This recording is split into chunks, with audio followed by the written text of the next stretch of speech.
Bengaluru Chennai express വേ രണ്ട് നഗരങ്ങൾക്കുമിടയിലുള്ള യാത്രാസമയം ഗണ്യമായി കുറയ്ക്കാൻ ലക്ഷ്യമിട്ടുള്ള ഒരു നിർദ്ദിഷ്ട പാതയാണിത്. ഈ പാത 2026 ജൂൺ മാസത്തോടെ പൂർണ്ണമായും പ്രവർത്തന സജ്ജമാകുമെന്നാണ് റിപ്പോർട്ടുകൾ പുറത്തുവരുന്നത്. ഏകദേശം 258 മുതൽ 262 കിലോമീറ്റർ നീളമുള്ള ഈ പാത വഴി ചെന്നൈയിൽ നിന്ന് ബംഗളൂരുവിലേക്ക് വെറും 2.15 മുതൽ 3 മണിക്കൂറിനുള്ളിൽ എത്തിച്ചേരാനാകും. കർണാടകയിലെ നിർമ്മാണ പ്രവർത്തനങ്ങൾ വേഗത്തിൽ നടക്കുമ്പോൾ തമിഴ്നാടിന്റെ ഭാഗങ്ങളിൽ നിർമ്മാണം പുരോഗമിക്കുന്നതേയുള്ളൂ. കർണാടകയിലെ ഹൊസ്കോട്ട വേദമംഗല പാതയിൽ നേരത്തെ തന്നെ ടോൾ പിരിവ് ആരംഭിച്ചിട്ടുണ്ട്. എന്നാൽ ചെന്നൈ ബംഗളൂരു എക്സ്പ്രസ് വേ പദ്ധതിയുടെ ഭാഗമായ തമിഴ്നാട്ടിലെ നിർണായക ഭാഗം ഇപ്പോൾ തുറന്നു നൽകിയിരിക്കുകയാണ്. തമിഴ്നാട്ടിലെ തിരുവള്ളൂർ ജില്ലയിലെ ഉദുക്കോട്ടയ്ക്കും ആന്ധ്രാപ്രദേശിന്റെ ഭാഗമായി ചിറ്റൂരിനും ഇടയിലുള്ള ഭാഗമാണ് ഗതാഗതത്തിനായി തുറന്നു നൽകിയത്. ഉദുക്കോട്ടയ്ക്കും ചിറ്റൂരിനും ഇടയിലുള്ള ചിറ്റൂർ തച്ചൂർ എക്സ്പ്രസ് വേയാണ് തുറന്നു നൽകിയത്. ഇതോടെ പ്രദേശത്തെ ഗതാഗതം കൂടുതൽ സുഗമമായി. ചരക്ക് നീക്കം വേഗത്തിലാക്കുകയും നിലവിലുള്ള ഹൈവേകളിലെ തിരക്ക് കുറയ്ക്കാനും ഇതോടെ കഴിയും. ബംഗളൂരു ചെന്നൈ എക്സ്പ്രസ് വേയിൽ വിപുലമായ സംവിധാനങ്ങളും സൗകര്യങ്ങളും ഉണ്ടാകും. ചെന്നൈ ബംഗളൂരു എക്സ്പ്രസ് വേ പദ്ധതിയുടെ 20% ജോലികളും പൂർത്തിയാകാതെ കിടക്കുകയാണ്. കർണാടകയുടെ ഭാഗത്തെ നിർമ്മാണ പ്രവർത്തനങ്ങൾ വേഗത്തിൽ പുരോഗമിക്കുമ്പോൾ തമിഴ്നാടിന്റെ ഭാഗത്തെ പ്രവർത്തനമാണിപ്പോൾ വൈകുന്നത്. തമിഴ്നാടിന്റെ ഭാഗത്തെ ഭൂമി ഏറ്റെടുക്കൽ, നഷ്ടപരിഹാര വിതരണം, അടിസ്ഥാന സൗകര്യ വികസനം, പ്രധാന ഘടനകൾ മാറ്റിസ്ഥാപിക്കൽ എന്നിവ വൈകിയത് കാലതാമസത്തിന് കാരണമായി.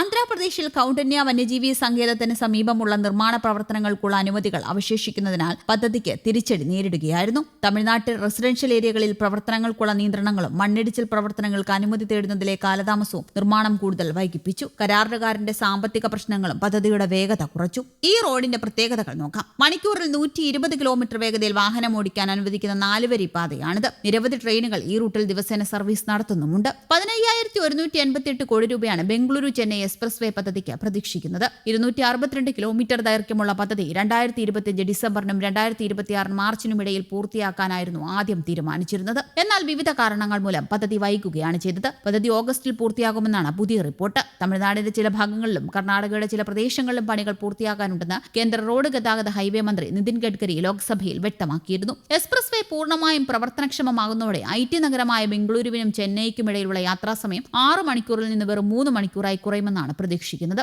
NH44, NH48 എന്നിവയിലെ ഗതാഗത കുരുക്ക് ലഘൂകരിക്കുന്നതിനൊപ്പം പ്രാദേശിക കണക്ടിവിറ്റി ശക്തിപ്പെടുകയും ചരക്കു നീക്കം വേഗത്തിലാക്കുകയും ചെയ്യും. ദക്ഷിണേന്ത്യയിലുടനീളമുള്ള വ്യാവസായിക വളർച്ച ശക്തമാക്കുകയും ചെയ്യും. ചെന്നൈ എക്സ്പ്രസ് വേ പൂർത്തിയാകുമ്പോൾ കർണാടക, ആന്ധ്രാപ്രദേശ്, തമിഴ്നാട് സംസ്ഥാനങ്ങളിലെ connectivity ശക്തമാകും. Bengaluru Chennai express വേയിലെ toll പിരിവ് ഉടൻ ആരംഭിക്കുമെന്ന് നേരത്തെ വാർത്തകൾ വന്നിരുന്നു. ടോൾ നിരക്കുകൾ national highway authority of India അന്തിമമാക്കിയിട്ടുമുണ്ട്. മൊത്തം 17,000 കോടി രൂപ ചെലവിലാണ് national highway authority of India express വേ നിർമ്മിക്കുന്നത്. 17,000 കോടി രൂപയിൽ 5,700 കോടി രൂപ എക്സ്പ്രസ് വേ നിർമ്മിക്കാൻ ഉപയോഗിക്കും. ബാക്കി തുക ഭൂമി ഏറ്റെടുക്കൽ, ടോൾ ഗേറ്റ് സംവിധാനം, പദ്ധതി നടത്തിപ്പ് എന്നിവയ്ക്കായി ഉപയോഗിക്കും. 3 സംസ്ഥാനങ്ങളിലൂടെ കടന്നുപോകുന്ന ബംഗളൂരു ചെന്നൈ എക്സ്പ്രസ് വേ ഒരു ഗെയിം ചേഞ്ചർ ആയിരിക്കും. നിലവിൽ ഹൊസൂർ വഴിയുള്ള പഴയ പാതയിലൂടെ യാത്രയ്ക്ക് ഏകദേശം 6 മുതൽ 7 മണിക്കൂർ വേണ്ടിവരും. എന്നാൽ പുതിയ റോഡ് തുറന്നു കഴിഞ്ഞാൽ യാത്രാസമയം 2 മണിക്കൂറിൽ കൂടുതലായി കുറയും. എക്സ്പ്രസ് വേ കടന്നുപോകുന്ന ഭാഗത്തെ സാമ്പത്തിക വളർച്ച, ചരക്കു നീക്കം, IT നഗരങ്ങൾക്കിടയിലെ മികച്ച യാത്ര എന്നിവ സാധ്യമാക്കുകയും ചെയ്യും. News desk Kerala Kaumudi.